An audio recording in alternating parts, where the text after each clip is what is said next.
Hi campers, this is Darren with My RV Works, and today we're in Paulsbo, Washington, and we're going to be working on an ice maker. It's not making ice. That's terrible. Freezer's nice and cold, but the ice maker's not making ice. So what could be possibly wrong with the ice maker?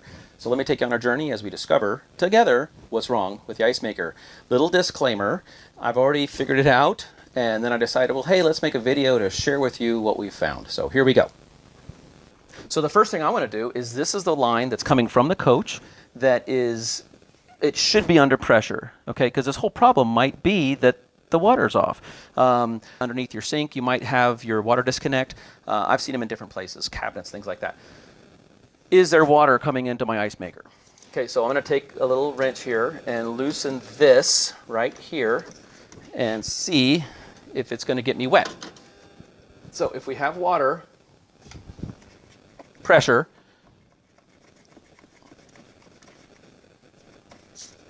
okay, we do. Okay, so I know I have water pressure. That's on one side of my solenoid. Okay, we're going to put this back together.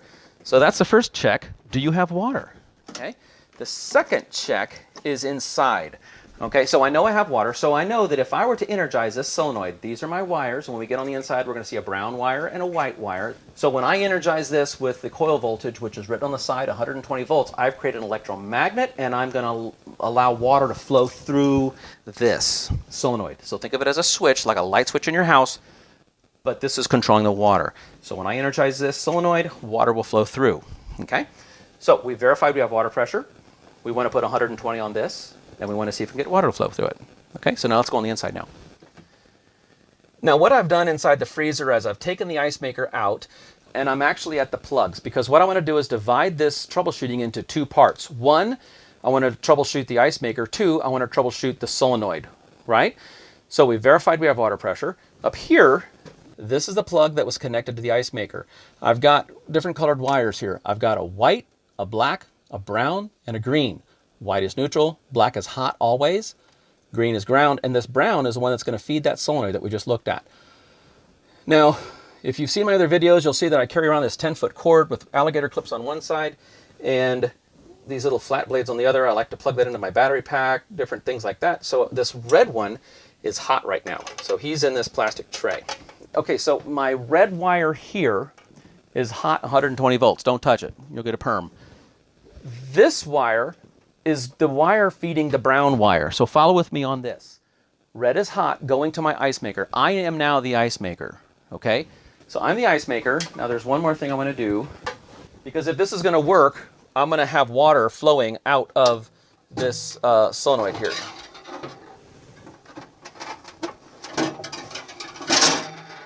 Okay, so if this were to work, water would flow out and I don't want it to squirt all over the inside of my freezer. Red is hot because I've got my alligator clip grabbed onto the black wire. Brown is the wire. This one's going to go to brown. So when I touch these two together, I expect 120 volts going down to my solenoid. Okay. Now come over here and watch the meter. I've got my meter. I'm set on AC volts, and it's basically 9 volts. I'm not worried about the 9 volts. So when I touch these two together, I expect there's my 120 volts. Do you see the 120 volts on my meter? Okay. So I am now sending 120 volts up the black wire, down the brown wire. Okay. I did not have any water coming out of my connector there. So let's go look at something else. Let's now take this little party to the back side. Let's verify if we have 120 volts on our water solenoid. Okay. So here's the brown wire that I was connected to. So I'm going to take my red lead again and I'm going to stick it right in the back side of my solenoid, and I'm going to take my black, wedge it right there. Okay. Isn't it a true statement that if this is a 120 volt solenoid and I energize the brown, referencing white for neutral, that I will then have 120 volts on my meter? And also, isn't it a true statement that if I have water pressure here and I energize my solenoid, having 120 volts on my solenoid, that water will then flow? Okay. So stay here and watch the meter. I'm going to touch the two wires together and see if that goes to 120 volts, verifying that I have 120 volts in my solenoid. So let's see what we got. Touching the wires together in 3, 2, 1. Okay, I'm assuming you have 120 volts on that. I will then come back out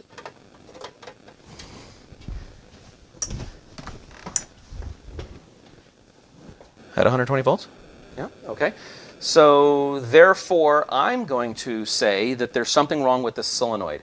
Now there's one more test that I want to perform on this. I want to take my, I'm convinced that that's the problem. Also in my tool bag, I have a little cord that I made partly specifically for troubleshooting this, but I'm going to connect this. It's got these kind of leads on it. I'm going to connect this directly into my solenoids. Polarity does not matter. It's just creating a magnet. And I've already verified that I'm sitting 120, but I just want to eliminate all possibilities. Here's my meter. Here's my plug. Let me unplug the ice maker. Take my known good plug here. If I can get my meters on. So we're going to plug this in. Okay, there's my 123 volts directly into the solenoid. Therefore, the problem with this ice maker is this solenoid.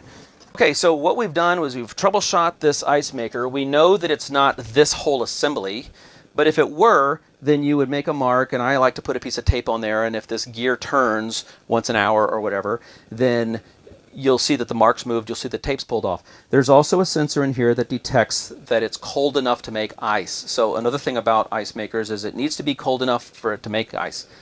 In this instance, there was nothing wrong with the ice maker. There's a problem with the solenoid. So hopefully by following along and how I troubleshot that, you can follow along as well and see if it's the water pressure, if it's a solenoid, if it's the ice maker. If it were the ice maker, if I were to make all these connections and the solenoid did work, that's when we would look into this. There's not much you can do with these. You can replace the motor. If you go to myrvworks.com, you will find a resource tab, and on the resource tab we have all kinds of online manuals. This is a Dometic refrigerator. We've got a whole resource. Just type in Dometic ice maker and you'll get the manual for the ice maker. So if you found value in this, if this was helpful, hey, give us a thumb up. That helps us. Subscribe to our channel, and when we have new videos come out, you'll be sure to get those. And remember, happy campers say My RV Works. And this is Darren from Paulsbo, Washington, signing off.